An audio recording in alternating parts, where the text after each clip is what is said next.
Chapter 3: How to Identify a True Alien.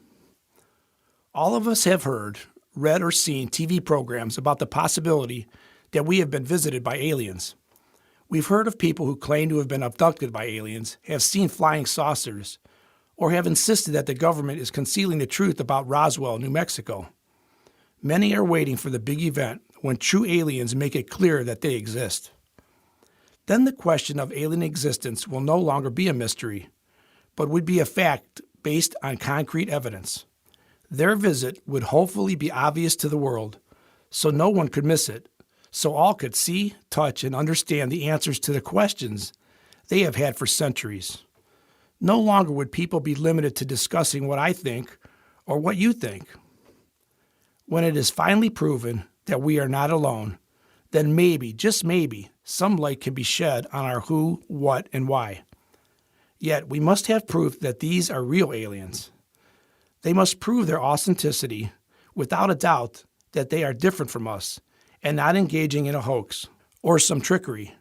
We must be certain, not simply believe what someone else has told us, claiming to have seen a flying saucer or that aliens took them somewhere. It ought to be like some of the movies we've seen where the aliens don't care how many people see them or witness their subhuman qualities. They must impress us that they are a real force to be dealt with. Something noticeable like that would prove that they are not of our world. This visitation must be public, hopefully in a country, city, or town within our realm. How else would we know or believe in their existence and be able to test or examine them objectively? Maybe they have already visited and we missed them because they were spirits or microscopic intelligent life. Or maybe they are here already in the form of disease and viruses. Logically thinking, we all have ideas on what we think alien life means. My viewpoint versus your viewpoint can lead to some very interesting conversations. I can't tell you how many times I've heard discussions on this exact point. People claim to have seen something in the sky that had to have been a UFO. Others claim to have been abducted and examined on a spacecraft and have given us alien descriptions. Just listen to Coast, the popular radio program that deals with such subjects on a nightly basis. One thing these people all have in common is that they believe aliens definitely exist. Now, I do not want anyone to think that I haven't seen certain things that were definitely unexplainable, or that I haven't had some truly remarkable experiences that I could never truly comprehend. I have. They were definitely real to me, but only to me. Certainly, if you're listening to this book, you might be intrigued in the possibility that aliens exist. Hopefully, you are able to make a rational decision after receiving information in this book on this subject. We know that the idea of aliens is far-fetched to the masses, and yet the scientific community is still looking, searching, and listening for them. If scientists have evidence of life elsewhere, they would have to agree to a public showing of such creatures. They would possibly want to dissect them. Maybe then they could tell us how these aliens came about. Isn't that what they do with us? By examining us and our surroundings, scientists claim to know our beginning. In no way do I want to disregard those of you who have experienced supernatural events, such as alien visitations that others view with disbelief. And I sure don't want to get into arguments about what you've seen or I've seen, or how one person's view of aliens differ from another's. We could start a new religion about which alien is the true alien, or almighty alien, since we've already done that concerning our views of God. We must ask ourselves, what is the purpose of an alien visitation? What is the reason for their coming? Or if we find them first, what are they likely to ask us? What's the reason for our coming? I would hope you think that it's a logical question. It might be answered simply. Are you a friend or foe? At least that would be my first question, maybe yours too. Consider the effect on the human race if an alien visitation would take place today. Wouldn't we agree that they would either desire to be friends with our entire race or be enemies? This methodology might also be considered with any of the gods that people worship. Wouldn't we consider that if there is a God or creator, he either loves all of us or none of us? I believe that's reasonable to assume. I think parents should feel the same towards all of their children. They would either love them all or despise them all. Whether God creator or aliens either could be similar in more ways than one. But one point we must distinguish is the difference between our lifestyle and theirs. We tend to be concerned only for those who are like us, whether rich or poor, black or white. A true alien hopefully would not make such distinctions. A true alien must be different from us and have a lifestyle that is not like our own. Keep in mind, this does not mean that they have to look different than us. If they are superior beings, they could adapt and take on our form.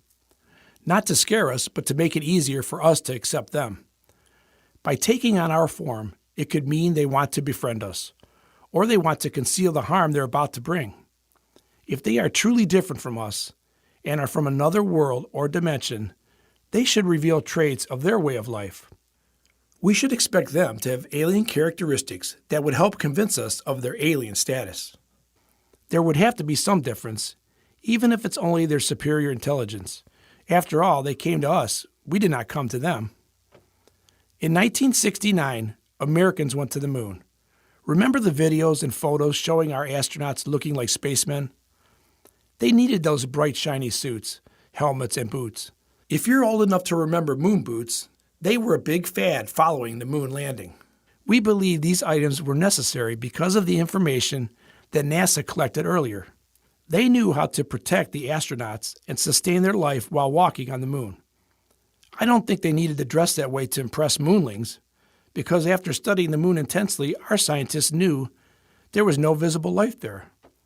We knew they didn't have to worry about offending anyone by the way our moon visitors looked.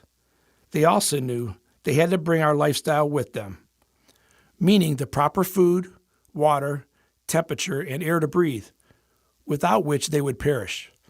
In a real sense, by bringing the things they needed to support their own life, it actually showed their lifestyle. Without their life support items, they would have died.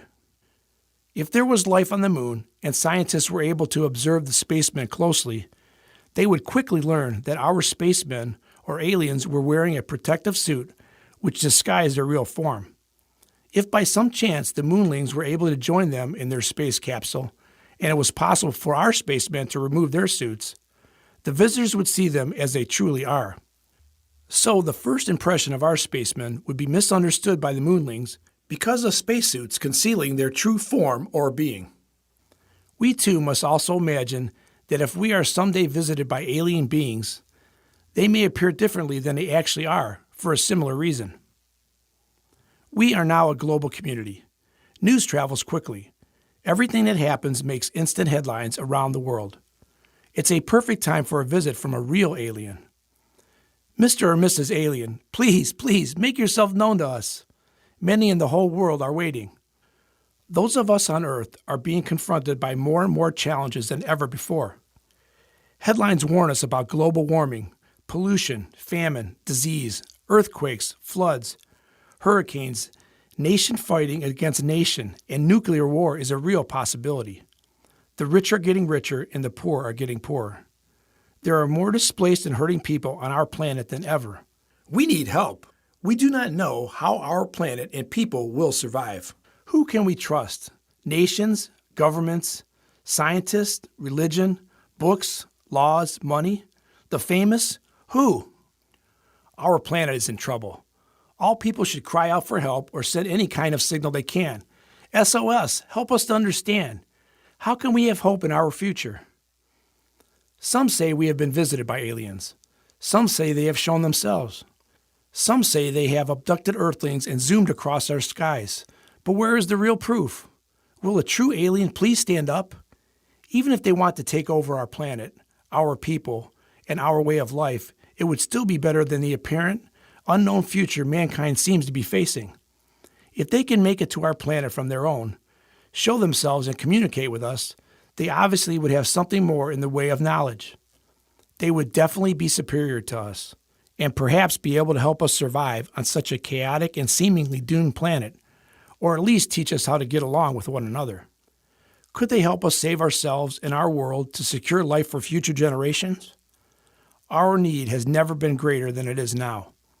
If a true alien makes himself known to all those who dwell on Earth, wouldn't that prove that aliens exist and that they were from out of this world? Would we be excited to welcome them when they come? We just might make them our God. It seems many are hoping and praying for a visit from out there. Please come quickly. If not, we could continue as a parentless people with no one to truly guide us in life. All of us like abandoned children, trusting no one but ourselves.